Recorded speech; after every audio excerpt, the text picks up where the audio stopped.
Hello everyone, welcome back to my channel, Predicting the Future. Today we're going to talk about a very important probability concept, which is called tail sigma field. And what tail sigma field is before I talk about the definition, what tail sigma field is that it's a remote event. It's a remote in infinity event. It's it's not something that a finite number of old historical random variables can affect the occurrence of the event in the tail sigma field. So let's go down to the official definitions. So the first thing is so So the first thing is that a sigma field generated by random variables. If we let Gn infinity to be the smallest sigma field generated by xn to xn plus 1 to and go on and so on, then so Gn infinity is the smallest sigma field that makes xn plus 1 and so on to be measurable, and the tail sigma field is an intersection of those Gn infinity for n from 1 to infinity. So it's the smallest sigma field that makes xn plus 1 to be measurable for any starting n. So we can start n from 1, start n from 2, start n from any finite integer. The tail sigma field will still be measurable. Those random variables will still be measurable with respect to the tail sigma field.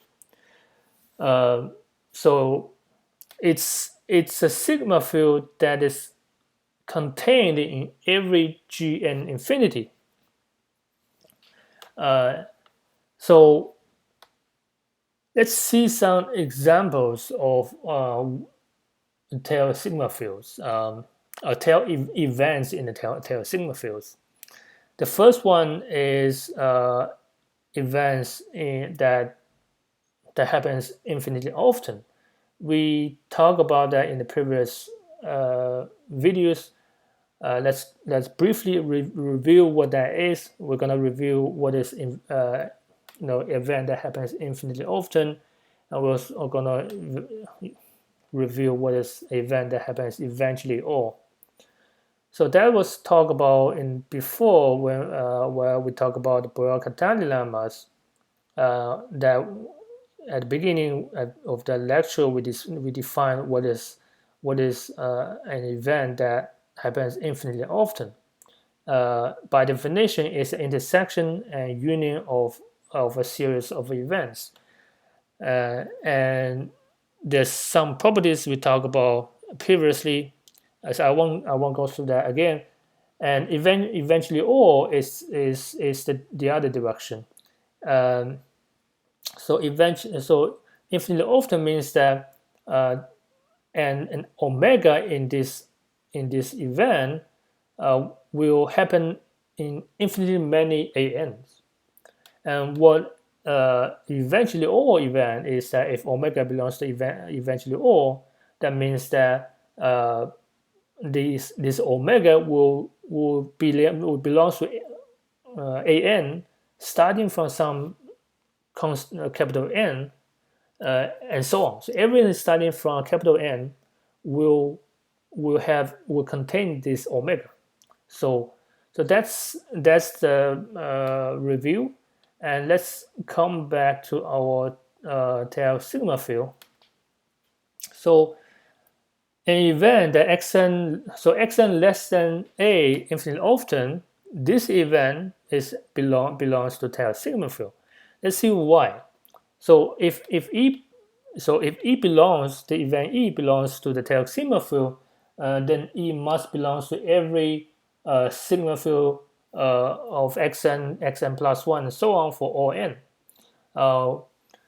which is true in this case because if we look at the definition of eventually infinitely all is in the section a union of xn less than a, and if we let the internal this one to be an, the union for n equal to m to infinity, if we let an sorry if we let am to be this one, then for any fixed m, am belongs to sigma field of belongs to sigma field of xk plus 1 for any k belong between 1 and m, right? So this is a countable union of xn less than n. So each xn less than n is an event in the sigma field of xn, and starting from m to infinity, which means that all those are belonging to the sigma field of this form for any k that is less than m, right? And since am is a decreasing set, and the event E is a limit of am, we have the E belongs to every sigma field xk plus 1 for all k belong to the positive natural numbers. So that's the reasoning of why the event E belongs to tail sigma field. And its complement is E complement, which is xn greater than equal to a eventually all, will also belongs to the tail sigma field. Just one more thing I didn't mention is that why this is a tail sigma field is the intersection of sigma fields, but why this is sigma field? We actually mentioned that in a very early videos that an intersection of a collection of sigma fields is also a countable collection of sigma fields is also a sigma field. So just review that quickly. So EC because so sigma field, so the tail sigma field T is a sigma field, so its complement also belongs to the tail sigma field, right? So that's just by the definition of sigma field. And let's look at another event, another example. So if we look at an example where the limit of sum of xn, which is Sn, converges, this is also belongs to tail sigma field. So why is that? So the limit of Sn omega, so if it converges, which means that the limsup is equal to the liminf, or in another way, using the sigma notation or epsilon sigma notation, we know that it's the same definition of the limit converges is that for every omega, for every epsilon, there exists an n such that for all n greater than equal to m, the supremum of Sm minus the infimum of Sm is less than epsilon, and it's true for all epsilon. Because of that, we can rewrite the event E as the following form. So what we can do is that we can iterate the epsilon using rational numbers, which is countable, and so then E is equivalent to an intersection of all epsilons in the rational numbers, and then so let's first look at inside of here. So this set, which is a set of omegas such that the sup of Sm Sn minus the inf of Sn is less than epsilon, and we already see that as if n is large enough, this will satisfy, right? So what we do is, and it will satisfy for all n greater than that capital N. So that is equivalent to of intersection for small n equal to capital N to infinity intersection of the whole set. And since this is this is a set of all epsilons, so we want to go through all capital N's for n equal to 1 to infinity and union the set and go through every, and it's true for all epsilon, so we are doing intersection for all epsilon belongs to the countable rational numbers, and that is exactly the definition of E. And I say that this E is a countable intersection of the infinite often events that belongs to the table. So what I'm saying here is that this event, this is a infinitely often event, right? So this is intersection of union of a sequence of sets. So it's a countable intersection of infinitely often events. If the infinitely often event belongs to tail sigma field, then we finish to prove that E belongs to tail sigma field. So what we left is we need to prove that this one belongs to tail sigma field, and I'm stating that this set belongs to tail sigma field.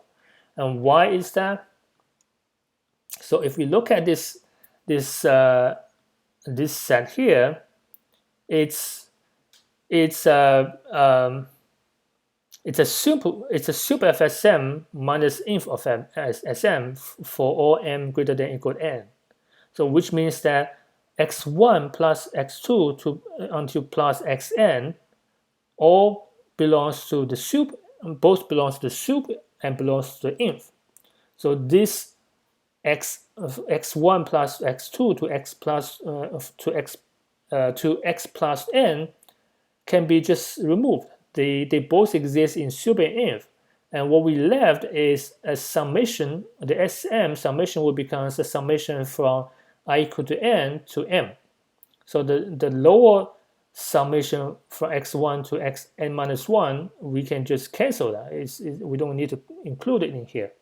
And this is also a random variable that is measurable with respect to the sigma field generated by xn plus 1 to x and so on, right? So this belongs to the sigma field of the smallest sigma field generated by xn plus 1 and so on. And because of that, the intersection, the union, belongs to the tail sigma field, and this is basically the same as eventually all we saw earlier. And so that proof that limit of Sn converges, the event belongs to tail sigma field. And same reasoning, the complement also belongs to the tail sigma field, which is limit of Sn diverges, which means that limsup does not equals to liminf. Also, this set also belongs to tail sigma field. So one rule of thumb to check if an event E is in the tail sigma field is to check that if removing a finite number of xk1 to xkm would change the occurrence of the event. For example, if for any omega belongs to the event E, does this event still occurs? If the xk1 to any xk1 to xkm are removed from the sum Sn. So this is let's see some example. So if you define event E which is the limsup of Sn. I'm writing this in this notation, which is Sn and m, which is a summation of xk from m to n. So that's the definition I'm using here. So the limsup of S1n greater than 0 does not belong to the tail sigma field. Before we come to here, let's just think about why this is the case. So we are taking the limsup, and every S1 to S1n for all n includes, x1.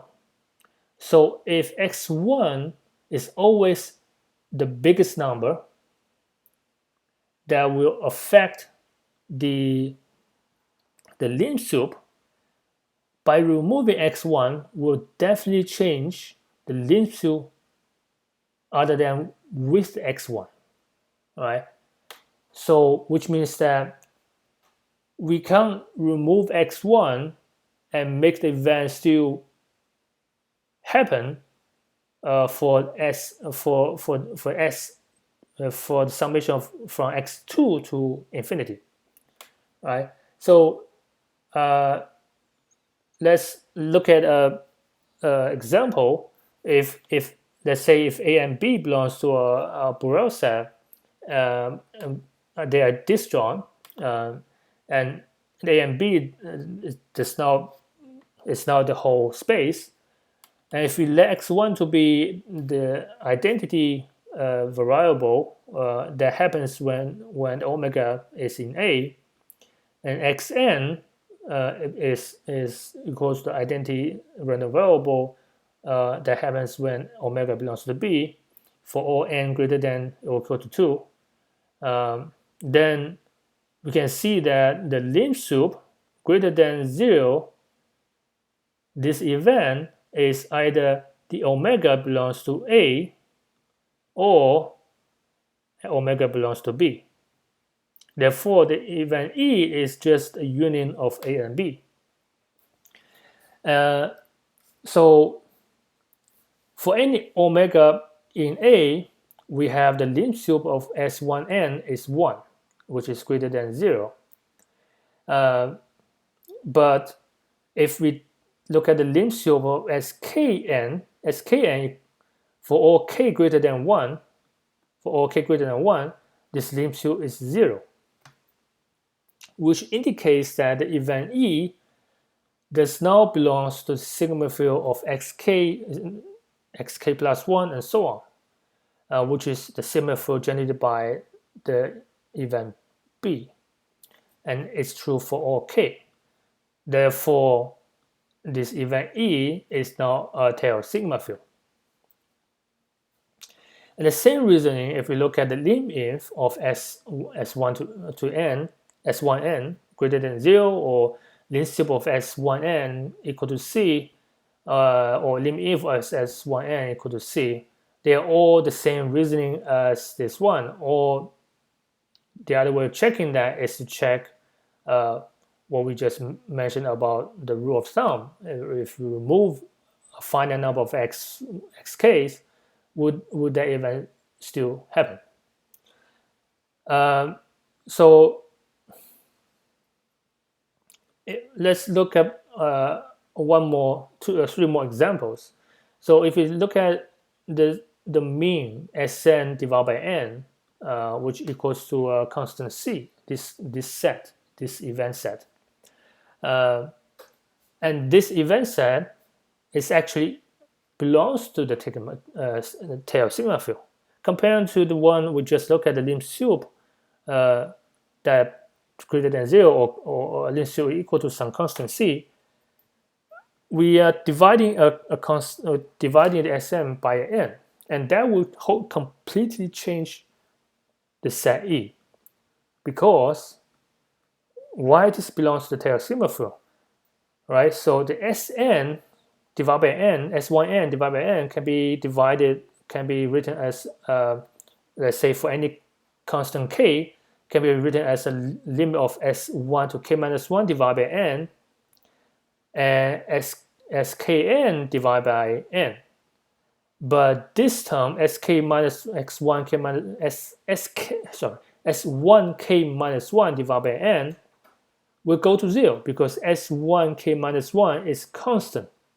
And when it divided by n and n goes to infinity, this goes to 0. So for any omega belongs to E, we will see that it belongs to this as well. And this is the same set as E, and it belongs to the sigma field generated by xk, capital K, to sigma field generated by xk plus 1, and so on. And this is true for any k. Therefore, the event E belongs to the sigma field. And the same reasoning for a limit of S1n divided by some sequence Bn, where Bn goes to infinity. This will also belongs to a tail sigma field. And same for the other Borel set, where when S1n divided by n less than C, this is also belongs to tail sigma field. It's the same reasoning.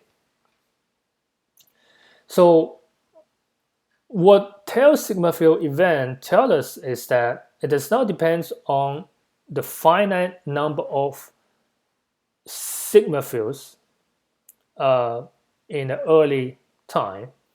So by removing or changing a finite number of random variables does not affect the occurrence of a tail sigma field event. So that's the meaning of tail sigma field. And I hope that my examples here gives you a good understanding of tail sigma field, because we're going to use that in the next lecture. Thank you, everyone. Bye.